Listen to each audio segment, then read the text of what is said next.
પહેલા દાંડી કુટીમાં ગુજરાતના આદરણીય મુખ્યમંત્રી રોજગાર મેળામાં એવું કહેતા હતા કે ભાઈ સીએમના દીકરાને પણ જો નોકરી જોતી હોય તો કોઈ જ પ્રકારની ભલામણ ચાલે નહીં, એટલી પારદર્શિતા અમે લાવ્યા છીએ.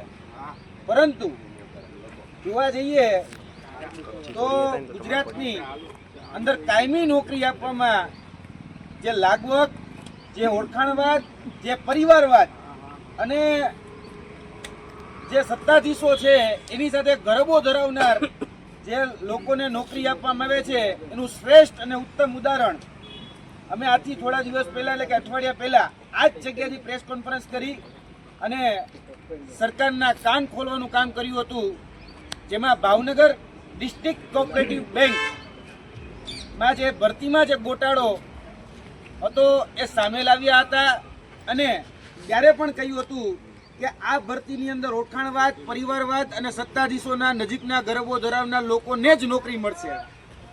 તે સમયે અમે એવું કહ્યું હતું કે વર્તમાન ભાવનગર ડિસ્ટ્રિક્ટ કોઓપરેટિવ બેંકના 2 ડાયરેક્ટરના દીકરા, 2 જનરલ મેનેજરના ભત્રીજા, 1 ડાયરેક્ટરનો ભત્રીજો, 1 ધારાસભ્યના ભાણિયા અને 1 વર્તમાન જે જનરલ મેનેજર બનાવવા માટે જેને મદદ કરી હતી એમના દીકરાને લેવામાં આવશે. આજે એ તમામ લોકોને નિમણૂક પત્ર એનાયત કરી દેવામાં આવ્યા છે અને ગયા અઠવાડિયે હજી સુધી જ્યારે અમે પ્રેસ કરી ત્યાં સુધીમાં એના ઇન્ટરવ્યૂ પણ લેવામાં નહોતા આવ્યા. પ્રાથમિક પરીક્ષા જ લેવામાં આવી હતી અને એ પ્રાથમિક પરીક્ષામાં પણ ઘણી બધી ધાંધલીઓ હતી, કેમ કે જે પરીક્ષામાં OMR હોય, OMR સિસ્ટમથી પરીક્ષા લેવા નથી, એ OMR પણ લઈ લીધી હતી, એ પ્રશ્નપત્ર પણ લઈ લીધું હતું અને વિદ્યાર્થીઓ જે તેનો કોલ લેટર હોય, કોલ લેટર સુદ્ધા પણ લઈ લેવામાં આવ્યો હતો.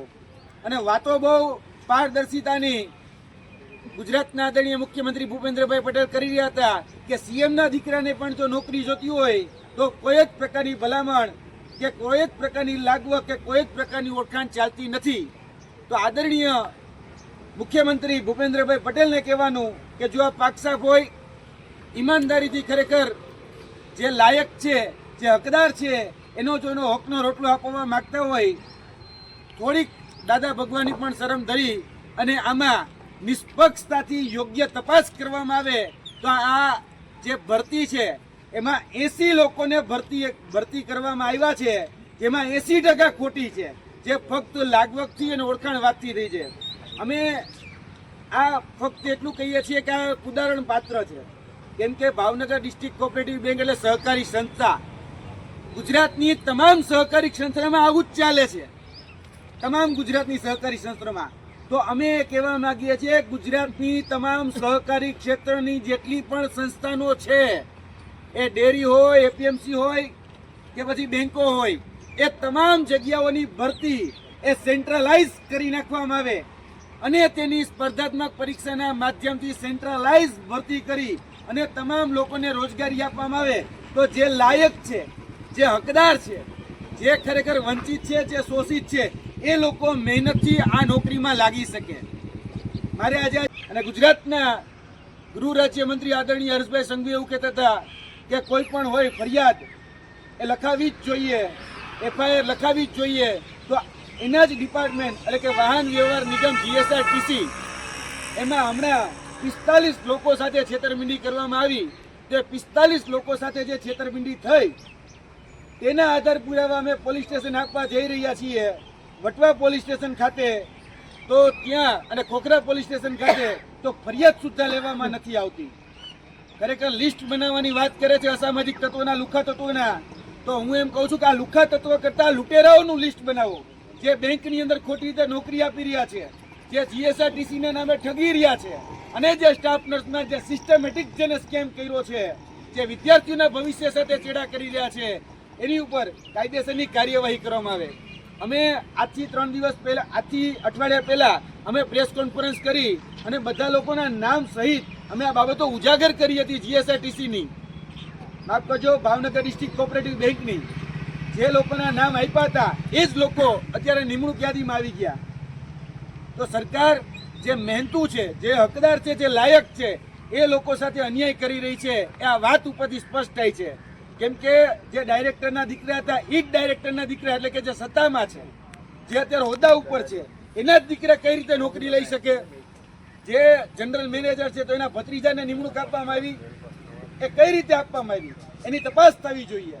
કારણ કે 1200 ઉમેદવારો પરીક્ષા આપી છે, તે 1200 માંથી બીજું કોઈ ન લાગે ને એના ઓળખીતા પડખીતા હોય જ લાગે.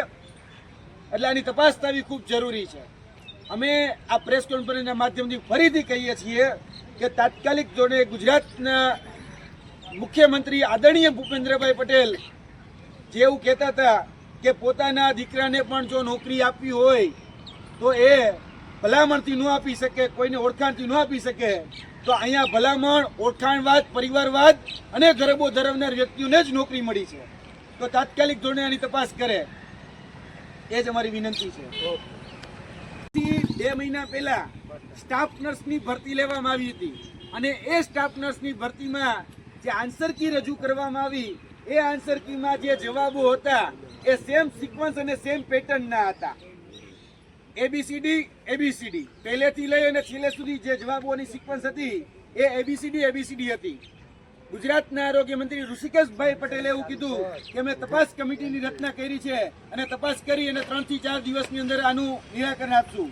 છતાં પણ 1.5 મહિનાનું નિરાકરણ આપવામાં આવ્યું અને નિરાકરણ એવું આપ્યું કે વિદ્યાર્થીઓના ભવિષ્ય સાથે ફરીથી ચેડા કરવામાં આવ્યા. કેમ કે જે આન્સર કી પ્રસિદ્ધ કરવામાં આવી હતી એ જ આન્સર કીને માન્યતા આપવામાં આવી. તો અમારો પ્રશ્ન આદરણીય ઋષિકેશભાઈ પટેલને છે કે ભાઈ તમે કીધું હતું કે તપાસ કમિટી એમાં તપાસ કરે છે, તો સાહેબ આ તપાસ રિપોર્ટ ક્યાં છે? સાહેબ તમે એવું કહો છો કે કોઈ જ પ્રકારની ગેરરીતિ કે ધાંધલી નથી થઈ, તો તમે એક ગાંધીનગરના આરોગ્ય કર્મચારીની બદલી એ સીધી જ કુતિયાણામાં કરી નાખી. જો તમે એવું માનતા હતા કે કોઈ જગ્યાએ ગેરરીતિ નથી તો બદલી શા માટે કરી? ગુજરાતમાં આ પરીક્ષા એ જીટીયુએ લીધી હતી. જીટીયુના રજિસ્ટર ખેર સાહેબે પ્રેસ કોન્ફરન્સ કરીને એવું કીધું હતું કે ભાઈ અમારા પ્રાધ્યાપકે પેપર કાઢ્યું એ પેપર કાઢનારની ભૂલ છે. તો શું એ વીસી ખોટા, શું એ રજિસ્ટર ખોટા હતા જીટીયુના? એટલે ગુજરાતના આરોગ્ય મંત્રી વિદ્યાર્થીઓના ભવિષ્ય સાથે ચેડા કરવાનું બંધ કરે.